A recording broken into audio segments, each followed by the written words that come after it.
In today's video, I wanted to walk you through how to track landing page form submissions inside Google Ads.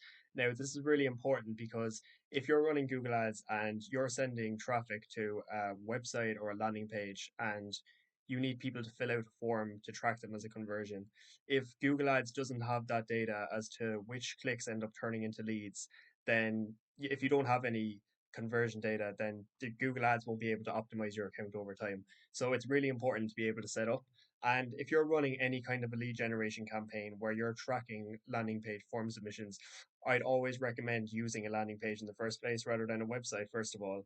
And if you are using a landing page, I would always recommend using a landing page software. And in this case, we use Landingly. The subscription is a lot cheaper than most other landing page softwares. And that's the reason, really, why we use it, because it's really easy to use and to set up landing pages as well. Now, we're not going to go through how to set up the landing page itself in this video, but I can make that in a separate video. But we're just going to show you how to track if somebody fills out this form and turn into a lead if they land on this page from the Google Ads themselves. So what we're going to do first is, like, once you have your landing page made and your form made as well, we're just going to save the landing page and publish it first so it's actually online and ready to go. And yeah, I would recommend using this landing page software because it is really easy to use and it is much better as well. You're going to get much higher conversion rates than a website if you use a landing page just by having a really simple landing page, and there's a lot less that goes into making one compared to your regular website. Now, once you have you'll get a standard link. This isn't the link that you'll use for the Google Ads themselves, but this is the link that you're given from the landing page software once you make the landing page. So you can copy this link then and go into your Google Ads account. Now, to set up the conversion action, you come over here to goals, select conversions and summary. So once we've gotten to the conversion summary table, then all we need to do is just create conversion action to make the new conversion action that we're tracking. And now we're going to choose a website here because we're tracking form submissions. Obviously, if we were tracking phone calls, which I'll show in a separate video that we choose phone calls in this case, but we just choose website here and we copy and paste in the URL that we've just gotten from the landing page software when we published our landing page. So we do that here and just scan it to make sure it works. And then you scroll down beneath this part here and you want to add a conversion action manually so that we're basically adding it ourselves. And for the goal and action optimization part here, we are going to submit a lead form because that's the type of action that we're tracking, and name this something that you'll be familiar with. So for in this case, I'll just put this down as landing page form submission or video just to make it clear what this is. And we don't want to use a value for the conversion action. It would make sense if we are running an e-commerce or when you're selling products, but for lead generation, you don't need to use a value here. Same for count, so we just choose one instead of every, because it would make sense to choose every if you were tracking sales. But for lead generation, you would just choose one because if the same person fills out the lead more than once, you don't want to track that as multiple leads because it's only one person, so it's just one lead. For a click-through conversion window, then I would keep that as 30 days because what that basically means is that if this person fills out the same form again in less than 30 days, that they don't count as a new lead because it's the same person. Whereas if they fill it out again more than 30 days later, they can't count as a new lead. And that's usually fine because they might be looking to get another job done at that point.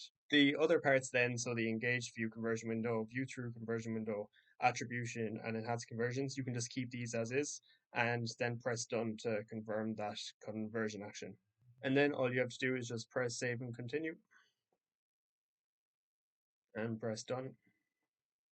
Now you've set up this conversion action here now. And actually what we have to do now is add two tags to our landing page.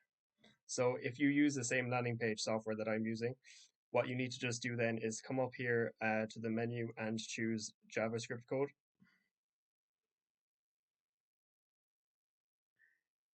And basically what we're going to do now is add two scripts to this JavaScript code. So basically Google Ads is going to be able to track anytime somebody turns into a lead from filling out the form after landing on the page from the Google Ads account themselves.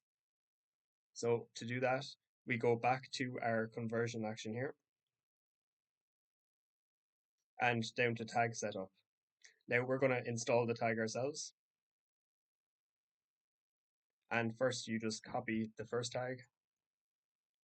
So you can just call this something like landing page tag. And for this, you just choose, for the position, you choose head, and page, you choose both, and just paste that in here. So it's much simpler doing it through a software than like a regular like website builder like WordPress, for example, because there's no confusion as to where you have to copy and paste the tags. You just put it straight into the landing page software here. It just makes things so much easier that way. And then you add new script for when somebody actually fills out the form. So this is the event snippet. So this is basically when they fill out the form and the thank you page loads, this tag will be fired then, letting Google know that somebody turned into a lead basically. So we just come back to the landing page software again. So landing page form, we can call this one thank you page. Now for the position in this case, we're not going to choose head, but it's going to be body top and thank you page, because we only want this tag to fire after they fill out the form and land on the landing page. And then we just paste this tag in here as well and add script. Now we've added both of these, so now all we have to do is actually make sure that this is being tracked by Google, so that the conversion tracking is going to be set up correctly anytime somebody fills out a form. And to do that, then you just press back and you troubleshoot the new conversion action that you set up. So it says inactive right now because it's not correctly tracking conversions. So you just press troubleshoot here, and you go back here to get your landing page URL, and you copy and paste this into the tag assistant, and then set up your landing page in a new window. So basically you see that the tag assistant is open here, and basically it wants us to confirm that it works by filling out the form first. And what you don't want to see is, you don't want to see a green tick down here saying that it's a form submitted, because we haven't even submitted the form yet. But what we'll do is we'll just fill out this info.